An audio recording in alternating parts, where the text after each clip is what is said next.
ได้อยู่บ่ได้เอาย้ำมาทั้งไหนเอาดีๆได้พวงเลยน้ำแต่เว้นแน่นสาวน้อยนี่ยันหนาวแล้ววะแห้งอยู่ดอกสาวน้อยฮะโดยว่าแต่นั่งนอนกันยังได้โดยเอานี่แล้วมาให้เรานอนนี่คนกวดทานบ่นี่ฮะหน้าดำหน้าดำหน้าดำนี่มันเป็นท่าใช่บ่ฮะบ่3 4 5 6 7 8 9ครบอยู่เนาะพอดีสิสังกะสีฟ้ากระจาดเนาะมีผ้ากระแตนี่10แผ่นแล้วก็สังกะสี11ฟุตใน9แผ่น10ฟุตใน14แผ่นสังกะสีสีฟ้า1แผ่นพอดี2,500,000กับ27,000เด้อพ่อเฒ่าเด้อบ่ทันได้ไปช่วงนี้ก็ยังแบบมันบ่ค่อยมีเงินปานใดเงินก็พอได้ก็มันก็ได้บ่หลายนะมันก็พอเท่าก็ค่าอยู่นี่มันก็ไปยากนี่เพราะว่าทั้งป้าทั้งลุงอีหยังก็เพิ่นก็มาบ่ได้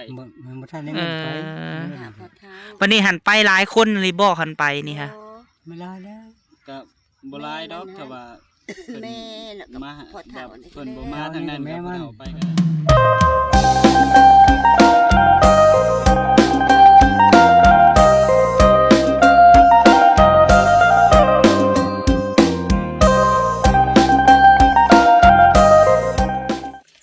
สบายดีพี่น้องสุขุสุคนเด้อพี่น้องเด้อเนาะพบพ่อกับบ่าวพามีอีกแล้วพี่น้องเอ้ยเอาพบพ่อกันกับเมารถพี่น้องเอ้ยเนาะขนาดรถแกน้ำก็ยังเมาบาดนี่วาสนาที่ได้ขี่รถอันใหญ่น้ำเขาอยู่บ่พี่น้องอันนี้ขี่รถแกน้ำลุงวอนพี่น้องเอ้ยมาส่งซื้อฟ้ากระจาดให้ก็ยังเมาพี่น้องเอ้ยตอนนี้ก็ได้เอาสตอนนี้เฮามาซื้อเครื่องมาเซอร์ไพรส์ประตูคูณเนาะพี่น้องเนาะเบิด2 ล้านกว่าพี่น้องเอ้ยซื้อฟ้ากระจาดสังกะสีเนาะมาให้ทางประตูคูณพี่น้องเอ้ยโดยปะจังใดก็เฮากลับไปเบิ่งนำกันและมีเตียงพร้อมเนาะพี่น้องเนาะจังใดก็ขอบคุณหลายๆเด้อเนาะเตียง3 อันเป็นเงินของแม่ตุ้มกับเอ้ยแขกพี่น้องเอ้ยพอดี300,000เนาะแล้วก็เครื่องของในรถทางหลังเฮานี่เป็นสังกะสีฟ้ากระจาดเป็นไม้แนบพี่น้องเอ้ยเป็นลวดเป็นอีหยังเป็นเงินแม่รัดแม่เรื่องเนาะ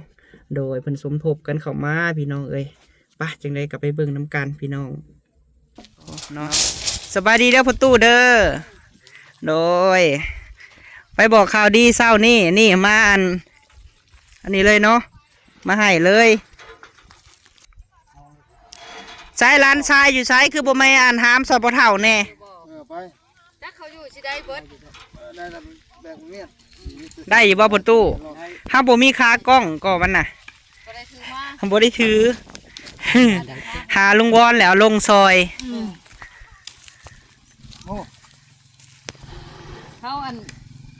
ศิลปีก็อยู่หันเลยค่ะได้อยู่บ่เลยลองเบิ่งโอ้นาตีได้อยู่ได้บ่หันเลยอยู่ในหันในห่มกระทันน่ะแต่น้อยสน้อย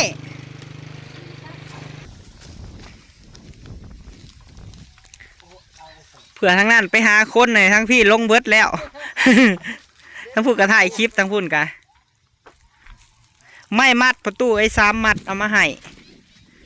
มัดละ100,000 3 มัด300,000เพราะว่ามาแนบฟ้ากระจาดโดย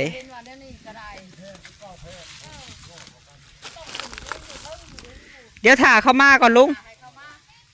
8 โมงวะโดยผู้เบาเก่งเพิ่นหากระถ่ายคลิปแล้วพี่น้องเอ้ยสังกะสีนี่มี11 ฟุตแล้วก็สังกะสี10 ฟุตเพราะว่าให้เบาเก่งเพิ่นจดรายการให้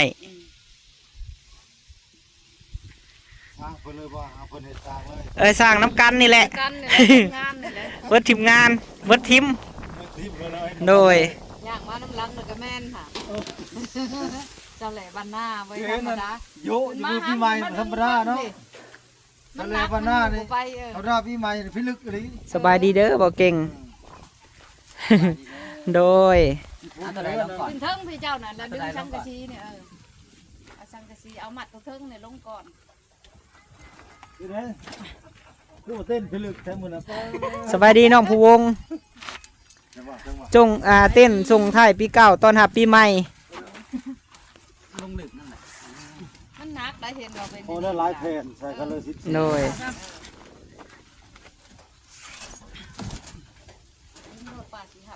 เพราะว่าได้ไปซื้อแล้วก็ซื้อมาเถื่อเดียวเลยพี่น้องเอ้ยครบจบอยู่นี่ มันก็ไปหลายเทื่อ แมนดักบ่ผู้วงได้อยู่บ่ ได้ เอา ยับมาทั้งไหน เอาดีๆได้ผู้วงเอ้ย อย่าไปปลายมันขังแล้วแม่พร้อมกันทั้งข้างเนี่ย เอาลงข้างมันเด้อ ป้ายมันลงแล้วป้ายย่อได้เนาะ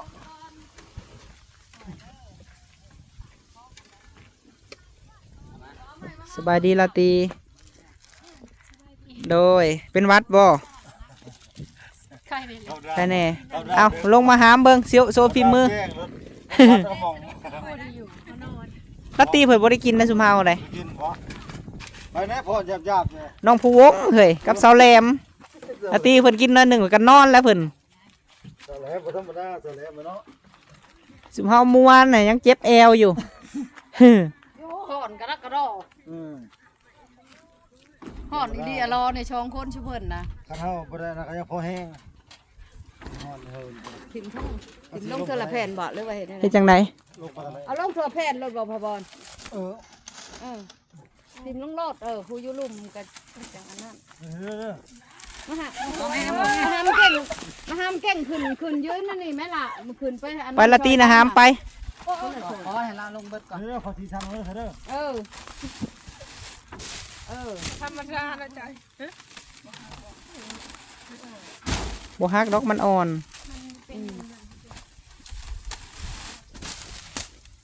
ชุดนี้ก็ได้งามอยู่ผ้ากระจาดก็ได้ผ้ากระจาด10แผ่น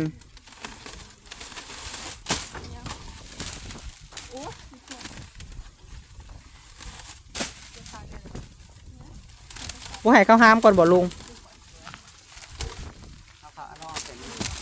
เอาแผ่นตัวนี้ออกเลยมันอันนั้นล่ะ ประตูหาความรอบคอบเรามึงเนี่ยเราไปหาไม้มาห้องไว้ เอาสวัสดีห้ามน้องๆเบิ่งเด้อเขาไปจับกล้องยายแก้วมาก่อนฝากไอ้เด้อพี่น้องเด้อช่องยายแก้วชาแนลเนาะนี่แม่ป้านั่นแหละข้างเฮือนบ่พอมีพี่น้องเอ้ยเพิ่นก็หาเวลามาถ่ายคลิปเนาะ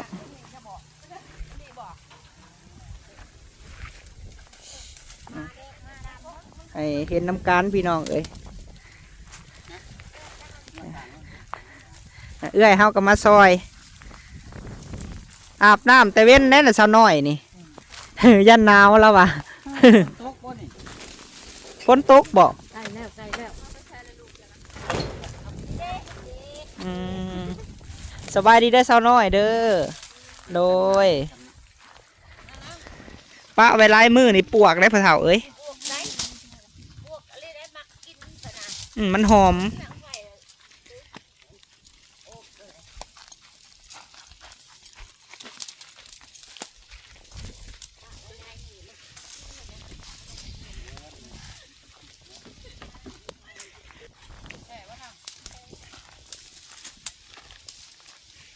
เอาไว้ใกล้ป่าแท้ประตูคูณนี่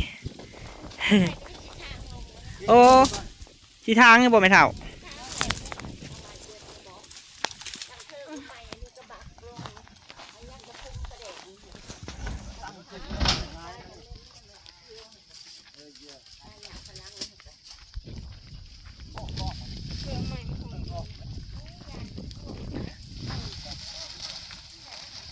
ยังแผ่นหนึ่งแหละ ได้บ่ละตีไล่ละตีวะได้บ่คำเก่งไปเฮาไปหามน้ำกันเฮาสองคนเฮา ปล่อยมาเลยไอ้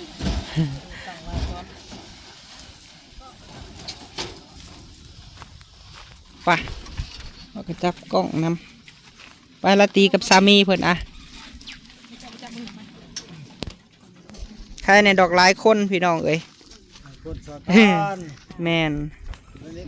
ทำไปทำปุ๊บนะป่าที่ทำนะผู้ละคน เดี๋ยวเชือกเชือกเลย เตียงกับเตียงใหม่ได้ผู้วงนะครับมันไอเก่งฮะ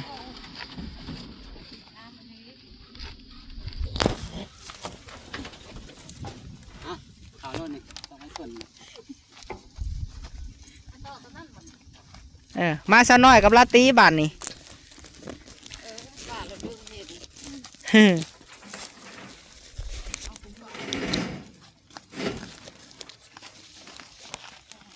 แห้งอยู่ดอกซะน้อยฮะ โดย เอาไปจังที่บอก ก็สั้นแหละ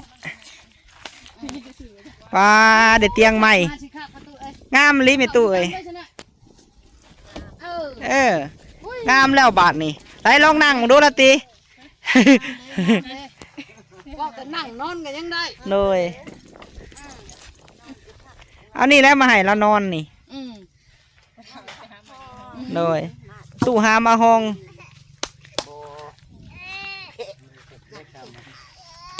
มาคนละสีแท่นนี่นั่งใกล้กันนี่ สีแดงกับสีขาวบ่โดยเบิ่งเด้อเอาเงินค่าน้ำมันให้ลุงวอนก่อนบัดนี้ฮะ สบายดีอะทง ป้าคนขวดทานบ่นี่ฮะ หน้าดำอะ หน้าดำหน้าดำนี่มันเป็นท่าใช่บ่ฮะ บ่บ่ได้ทาแล้วมั้ง คือมีแท้นี่เนาะ โดยจะเห็นอยู่บ่ เห็น ว่าพี่น้องไอ้สิปึกซึกในเรื่องว่าไปแต่เช้าบ่หิวข้าวแห้งตอนนี้ค่ะโดยเอากะสิเอาเงินให้ค่าน้ำมันเนาะพี่น้องเพราะว่าเครื่องเฮาก็หลายแน่หั้นนะ แม่นแล้ว โดยแต่บ่ได้ให้เบิดนี่ได้พี่น้องเอ้ย เอาไว้จากบรรดา เขาจะให้เรา300,000เนาะพี่น้องเนาะโดยใหญ่เป็น300,000อันนี้ให้เป็นเงินแม่หลัดกับแม่เรื่องเนาะพี่น้องใช้มาให้ลุงวอนก่อนให้ค่าแก้พี่น้องเอ้ยรถอันนี้ค่ะไปฮอบโลกได้นี่ค่ะแล้วลุงเนาะโดยขอบใจเด้อลุงเด้อ ขอบใจ โดยขอบใจหลายๆให้เป็นไรพี่น้องเอ้ยเมาเคยหาลาตีเอ้ยโอ้ยยังวะอาจจะบ่ได้ขี่รถคันนี้เนาะ เมาเมื่อแล้วบานนี้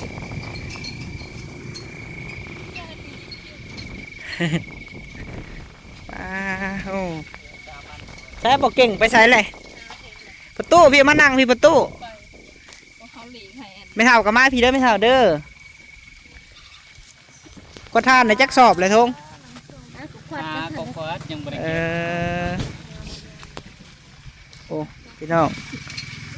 ให้ปิ่นมาดูฮะว้าเถอะในจักสอบเลย ยังบ่ได้เก็บซ้ำ ยังไม่ได้เก็บ แม่ อืม ให้กวาดเลย หาก็ขวัญแล้ว โอ้ย ปูนจะไฟขึ้นจะทอด คือว่าเขาซื้อมาเหมือนนี่หันชักกะซี11 ฟุต11 ฟุตนะ9 แผ่นนะประตูเด้อแล้วก็ตัว10 ฟุตนะ14 แผ่นแล้วก็มีสังกะสีสีน้ำผู้แม่นเราลืมบ่ลุงวอนน่ะโอ้อันนี้เนาะอันบ่ลืมพี่น้องเอ้ย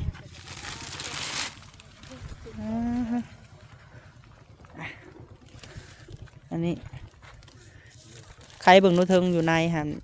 มีอันบ้านผับแล้วก็ไล่กอนแล้วก็ยวงจับหัวประตูทางเข้า คุณเจนหรอก กุญแจมาพร้อมขะเนาะปะแก้ว แม่นแล้ว เห็นอยู่บ่เห็นประตูคูณอยู่บ่คือปะยับมาพี่ เห็นอยู่ เอสาวหัวหากะแล้วสาวหน่อย แล้วกองพื้นซอยประตูบ่ ฆ่ากันนั่นนะ คือสิเอาลงต่ำแท้อืมแล้วพระกระจาดนี่10 แผ่นแล้วประตูเด้อเรามานับเบิ่งดูหาพ่อเฒ่าบ่ว่ามันรอดออกในรถบ่ นับเบิ่งดูบ่รอดดอกแล้วว่ะ 4 5 6 7 8 9 ครบอยู่เนาะ พอดีสิบ ไม่มัด3 มัดประตูเอ้ยเอามาแนบ สังกะสีหั่นตะปู10 ตะปู8แล้วก็ตะปูกุ๊บผู้ที่ครบอ่ะนะเลยแล้วเมื่อนี่แหละสิสั่งไม้สั่งไผ่มาเห็ดโครงมันอยู่เทิงหัน หลังคามัน แมนให้เขาตัดให้ แต่เพื่อนจะน้อยแล้วเนาะ แม่นแบบเพื่อนเซาน้อยแบบเพื่อนเซาซาแหละโดยเพราะว่าพวกยังคันว่าคันแนบแหละซื้อลวดมาให้แหละปัจจุมุดนะต่อไปเฮากับผู้เนาะเพิ่นสิให้เฮาอยู่ฮอดมื้อใดเนาะ แนบเนาะ คันว่าเฮาย้ายไปเผาทานบนอื่นเฮาก็สิบ่ได้เป็นห้อยสังกะสีเฮา แนบมาสบาย โดยแม่นแหละทงดีใจอยู่บ่ โดยดีใจ ดีใจพอ ดี เท่า ใจที่พ่อเฒ่าได้ตูบแล้ว ดีใจพวกเราได้ตูบผู้แหละมื้ออื่นผู้แหละเด้อเริ่มลงมือขุดคุมขุดหยังหั่นแหละ โดย มื้ออื่นซุมเฮานี่แหละสิมาเฮ็ดให้เฮ็ดน้ำกันแหล้วผู้เฒ่าเอ้ยเฮาก็บ่เป็นดอกกันว่าให้เฮาสิเฮ็ดก็ได้ ให้น้องเคยแทกอีหยังเฮาก็จับช่วยกันคือเฮือนเอ้ยสาหั่นแหละร่วมด้วยช่วยกันเนาะทงเนาะ โดย หักแพงกันก็ดีกว่าสั่งกันได้เนาะผู้เฒ่าเนาะ แม่นแหละ โดยเตียงหา3 อันผู้เฒ่าเอ้ยแต่ก่อนน่ะ280,000บัดนี้น่ะขึ้น300,000แล้ว เออ อันหนึ่ง300,000 300,000เนาะ แต่หลายปีก่อนน่ะ80,000 ตะเกาเนาะ แม่น บ่ได้แล้ว ขึ้นแล้ว เดี๋ยวนี้หัน300,000 3 อันนี่ก็900,000 ขึ้น โดย คักเด้อเนาะอยากเฮ็ดหม้องเตียงนอนจักอัน เตียงนอนพระเฒ่าคูนพี่น้องเอ้ยยังเก่งมันก็ไข่กว่าที่ว่าเฮาจะนอนปูในหันนอนพระเฒ่าเอ้ย นอนปูแป้นนั่นก็กักนั่น โดย มันลอยเข่าเนาะ แล้วก็ เย็นหูเย็นแง่วลอยเข่าเลย เบิ่งเด้อสิให้เบิ่งบินก่อนพี่น้องเอ้ยที่เฮาซื้อเครื่องมื้อนี้เนาะโดยเนาะอันนี้แม่นบินซื้อเครื่องเด้อพี่น้องเด้อเนาะบินเฮาซื้อสังกะสีฟ้ากระจาดเนาะมีผ้ากระแตะนี่10 แผ่นแล้วก็สังกะสี11 ฟุตนี่9 แผ่น10 ฟุตนี่14 แผ่นสังกะสีสีฟ้า1 แผ่นบานพับไหลกรมือจับกุญแจตะปูตะปู8 1 โล10 1 โลตะปูกรุ๊ป1 โลพี่น้องแล้วก็ลวด1 มัดเนาะรวมเบิดพอดี2,500,000กับ27,000เด้อพ่อเฒ่าเด้อโดยเตียงนี่900,000ที่ลูกซื้อเตียงมาให้3 อันนี่หันเป็นของแม่ตุ้มก็เอ้ยแขกเด้อแม่ตุ้มก็เอ้ยแขกเพิ่นก็อยู่ต่างประเทศคือกันและตัวผ้ากระจาดจังกะสีไม่มัดนี้หันเป็นของแม่ลัดกับแม่เลื่องเด้อโดยแม่ลัดแม่เลื่องก็อยู่ต่างประเทศคือกันเพิ่นก็เป็นแม่ฮักเฮาไอ้เพิ่นสมทบใส่กันประตูเอ้ยโดยสานอพ่อเฒ่าเอ้ยเนาะเงินที่เหลือเด้อเป็นเงินของแม่ตุ้มเอ้ยแขกนี่แหละเพิ่นฝากมา100 ดอลพ่อเฒ่าเอ้ยโดย100 ดอลได้อยู่2,139,000พ่อเฒ่าเอ้ยโดยและเพิ่นให้เฮาซื้อเตียงมาให้เจ้านี่3 อันก็900,000และเพิ่นให้ค่าน้ำมันเฮา500,000โดยและเงินยังเหลือพ่อเฒ่าเอ้ยเงินยังเหลือนี้อัน739,000ในลูกสิมอบให้พ่อเฒ่าเลยโดยบ่มีจักกีบบ่ ไม่ที่กี้บ่ โอ้ ใจถามเป็นเท่าดีใจถาม โดย ใจท่า ดีใจท่า เดี๋ยวผมไม่ใช่แรงเงินมือ น้องพันมีเงินเนาะ ท่านจะ เอาจำนวน739,000เขาสิมอบให้เจ้าเด้อพ่อเฒ่าเด้อโดยนี่แหละเป็นเงินของแม่ตุ้มก็เอ้ยแขกโดยดีใจบ่ได้รับเงินแล้วบัดนี้ ผมไม่ที่กี้แล้ว โดย มันไม่ดีใจไปอยู่ใช้ ไม่ได้ไปใส่ได้เงินก็ดีใจ ดีใจกันยิ้มเนาะพ่อเฒ่าเนาะบ่ต้องมีความทุกข์เด้อให้ลืมความทุกข์และปีใหม่เลยไผสิเศร้าเนาะ2026เลยทั้งนี้ได้ซะเป็นแนวใดยังสิเศร้าอยู่บ่นี่กะยิ้ม สิได้เงินเลยเนาะสิได้เงินนำทาน โดย ก็ดีใจ เอาจักหน่อยจักสิให้ขอบคุญขอบคุณพ่อเฒ่าเอ้ยมาทางน้องทรายก่อนพี่น้องเอ้ยเป็นจังไดเรื่องอันนั้นแหละ อันใด ไปอันเว้าฮีดเว้าคลองนี่แหละเป็นจังได ได้ไปนะ ยังบ่ทันได้ไปช่วงนี้ก็ยังแบบมันบ่ค่อยมีเงินปานใดเงินก็พอได้ก็มันก็ได้บ่หลายหั้นนะมัน เอา ก็ พอเท่าก็ค่าอยู่นี่ มันก็ไปยากนี่เพราะว่าทั้งป้าทั้งลุงอิหยังก็เพิ่นก็มาบ่ได้ มันบ่ทันได้เงินไป หาพอเท่า วันนี้หันไปหลายคนเลยบอกหันไปนี่ฮะ ไม่ได้แล้ว ก็บ่หลายดอกถ้าว่า แม่แล้วก็ มา พอ แบ เท่า บ นี่ เพิ่นบ่มาทางนั้นก็บ่เอาไปก็ได้ อืม แต่ว่า วันนี้ถ้าขายถ่านเตานี่เบิดพุ่นจังสิไปบ่ แม่ คนขายท่านมัน อืม ตัวแล้ว เพื่อนตูบแล้วพุ่นแหละคำ เฮ็ดตู้แม่บ่เฒ่าแล้ว เวลาแล้วแล้ว หรือแล้วก็ โดย ท่านมันมืดนั่น อืม เอาซะเนาะจังไดกะ ดีใจนำเนาะที่จะได้อันไปเฮ็ดคลองพี่น้องเอ้ย เดี๋ยว ไปเว้ากันเนาะมันหึงแล้ว สอง เพิ่นพัดเดือน12เนาะตอนนี้ก็เดือน1แล้วพี่น้องเอ้ย สองจำเธอแล้วเบาไม่ได้ไปเลย วันนี้ไปหาสิเฮ็ดแนวได้ไปนี่ทง ไปนี่ ไปเว้ากั หาน เงินจ้างรถหาเงิน ยั จ้าง งรถ หาเงินจ้างรถ เขาสิให้โคบ่หรือว่าเขาสิให้แป้งดำแป้งผีจังหวะ เอ ยัง อ บ่ฮู้ ไปไหนแล้ว เอาลองไปเบิ่ง เว้าแล้วก็ไปไขว่กันไปเว้า ไปไขว่ คือความหมายนี่พังเว้านี่หั่นไปแล้วนี่เขาเจ้าต้องนัดมือแบบสินะหามือหายามหาปี หามื้อเดือนนั้นเดือนนี้แห แบ ละ บนั่นแหละแบบนั่นแหละ ปานนี้หันคันว่าคันไปนี่แล้วนี่คันเฮาได้นัดเพิ่นแล้วก็บ่ได้ได้สมมุติหั่นนะเฮาคือสมมุติว่านัดปีใดก็ต้องปีนั้นหั่นนะความหมาย ปีหน้าบ่เดือน4บ่หรือเดือน2 แม่น ไปใส่เขา เขาก็กระทุงแล้วแหละ อันนี้กลัวบ่ไปเว้าเนาะไปเว้าให้มันแล้วฮีดแล้วคลองก็ดีหั่นนะเออเอาซะเนาะจังได๋ก็ดีใจนำเด้อทงเด้อนี่แหละเพิ่นขายทานเตานี่กะว่าสิได้จักซอบเตานี่หั่นน้อง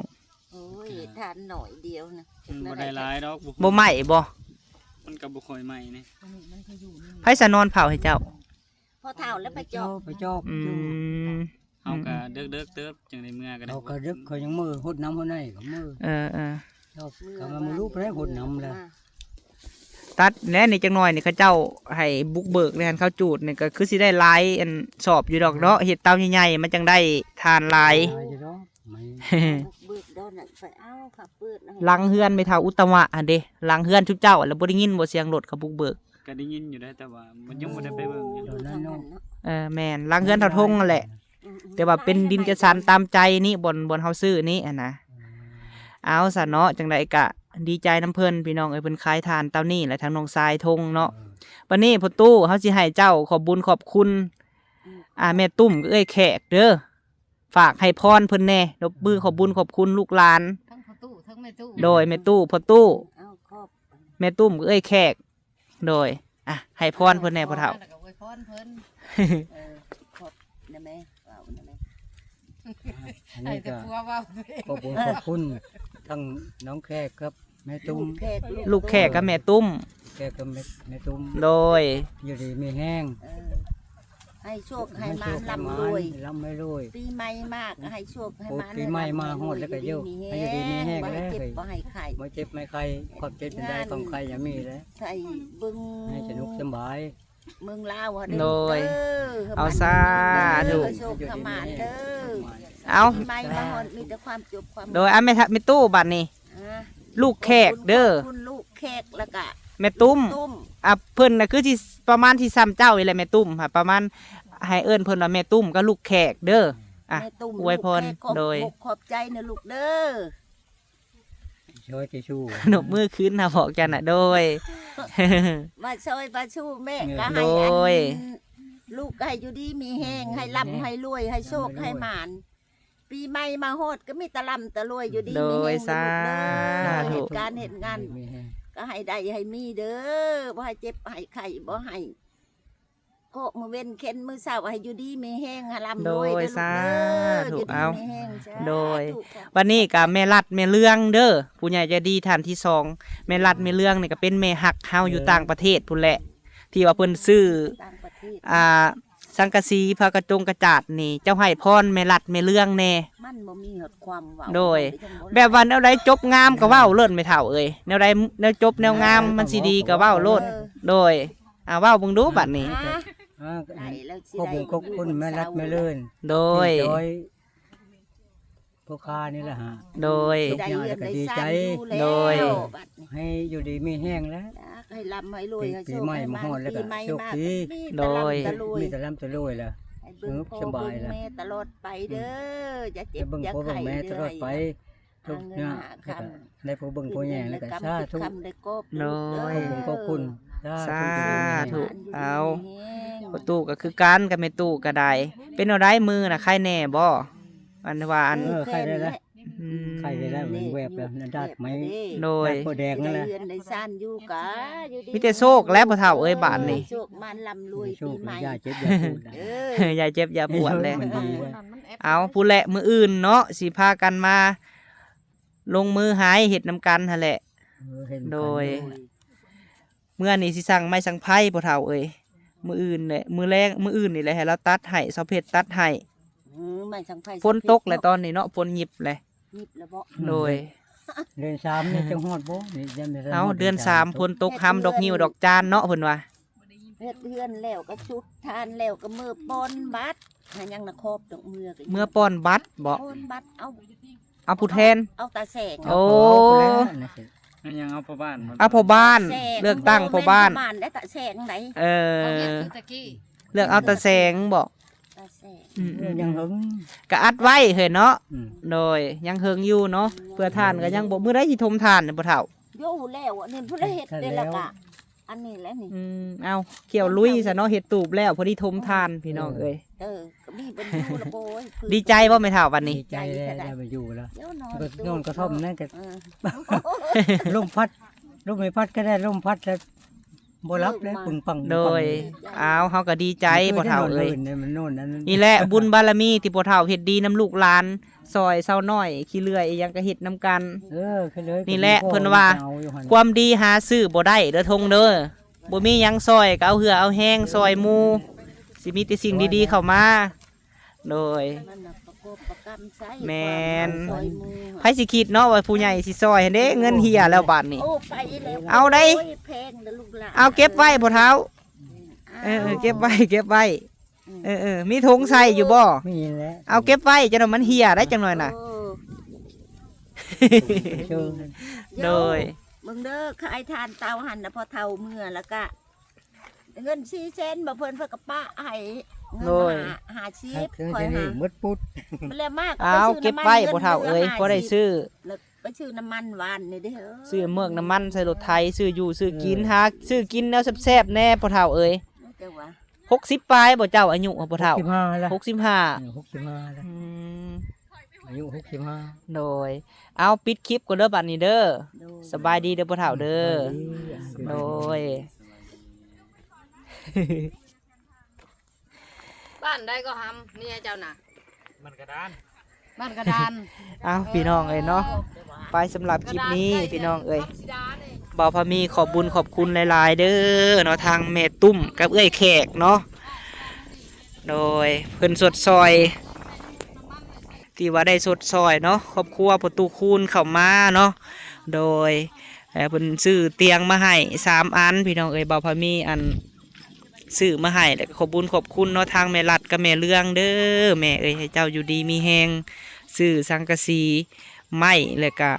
ฝากระจงกระจาดเนาะสดซอยประตูคูณเข้ามาก็ขอให้บุญคำนำสู่แม่รัดแม่เลือง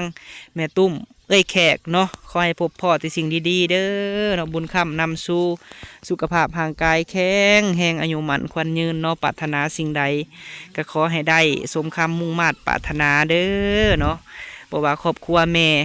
ตุ้มเอ้ยแขกแม่รัดแม่เลืองเฮ็ดธุรกิจการงานค้าขายอันใดก็ขอให้เจ้าขึ้นเจ้าเกินเนาะเป็นหมโพหมไซให้ลูกให้หลานเด้อเนาะสาธุเนาะไปสำหรับคลิปนี้พี่น้องเอ้ยบ่าวพามีสิได้จบคลิปเนาะพบพ่อคลิปหน้าเด้อพี่น้องสบายดีสบายดี